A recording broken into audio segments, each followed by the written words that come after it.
जय हिंद फ्रेंड्स।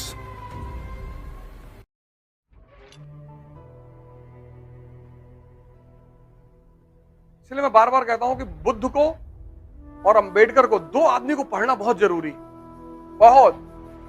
किसी भी अंबेडकर को तुम दलित मत मानो, कोई फायदा नहीं है। अंबेडकर हर उस आदमी के लिए रास्ता है जो जिंदगी में फंस गया है।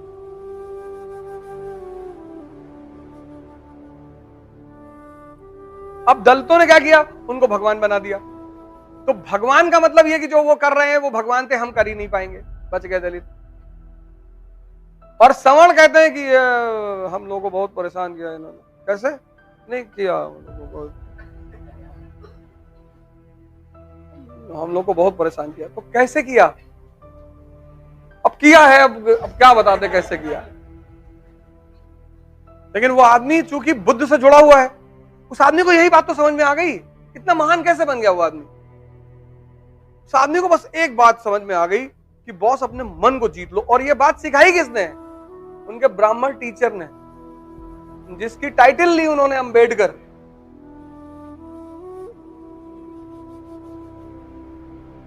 नहीं तो तुम्हें कोई गाली दे और तुम डेली क्लास जाकर बैठ सकते हो, कभी नहीं बैठोगे।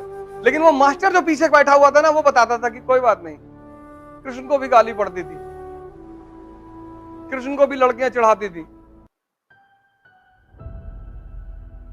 अगर तुम्हें कोई, जैसे तुम्हारे पास एक गुरु है और तुम फंसते हो और तुम उसके पास जाते हो और वो तुम्हें कोई एग्जाम्पल दे देता है, तुम्हें थोड़ी चिढ़ाया जा रहा है। कृष्ण, शेष, महेश, गणेश, दिनेश, ये सारे मिलकर अंतर गावे, महिमा गावे, और ताही अहीर की छोहरिया, छछिया वर छाछ पे नाच नचावे। मतलब दुनिया को बनाने वाले जो भगवान है, वो उस आदमी की महिमा गाते हैं। और उस आदमी को ये अहिर की लड़कियां कहती है इतना मक्खन देंगे, नाच के दिखाओ, और वो आदमी नाचता है।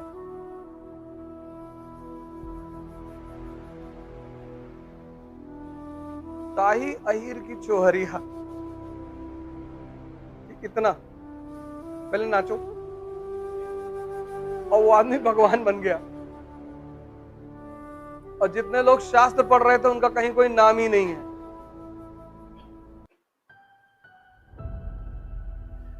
जब तुम जीवन में फंसते हो ना, इसीलिए घर में माँ बाप, भाई बहन, कोई एक आदमी तुम्हारे पास ऐसा होना चाहिए कि जब भी तुम फंसो और तुम जाके उसको बोलो, यार क्लास में आज एक लड़का बदतमीजी कर दिया, बहुत अच्छा, कुछ मत बोलना, तो कल जाके थैंक यू बोल देना।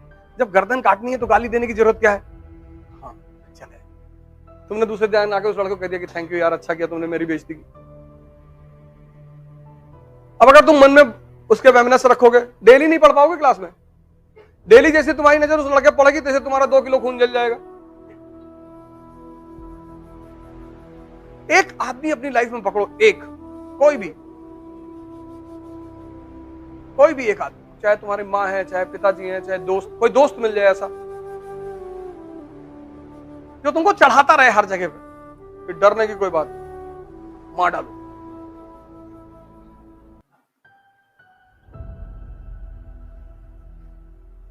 जिनके पास भी ऐसे लोग रहे वो कभी नहीं हारे, क्योंकि हम सब इंसान है ना, उलझ जाते हैं।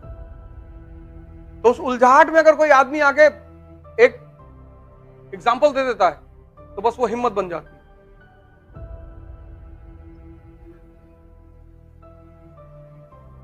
तो मैं गोवा गया, वहां पैराग्लाइडिंग होती है समंदर में।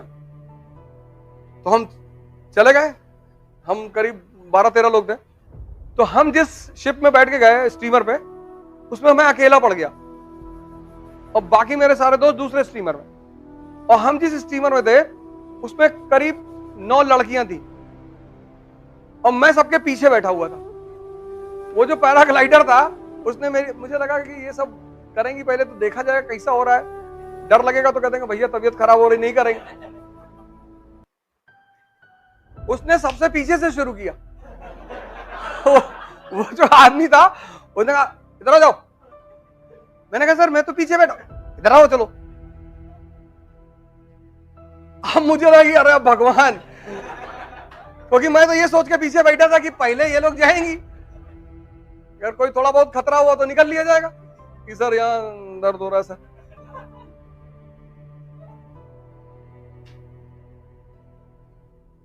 अब भैया जब उसने पानी में उठाया ना, अरे भगवान, अब लड़कियों के सामने तुम रो भी नहीं सकते। एकदम ऐसे खड़ा हुआ था सर, लेकिन हमको ही पता था कि अंदर हो क्या रहा है।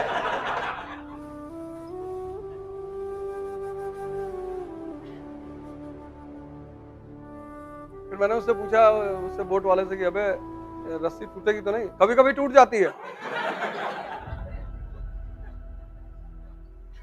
हमने कहा समंदर में शार्क वार्क तो नहीं है, अब निकल आए तो तुम्हारी किस्मत।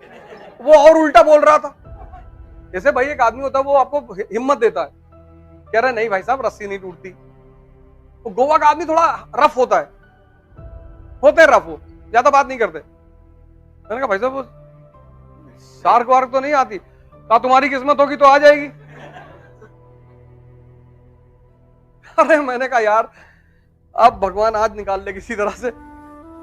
और फिर पूरा हनुमान चालीसा पढ़ना शुरू किया।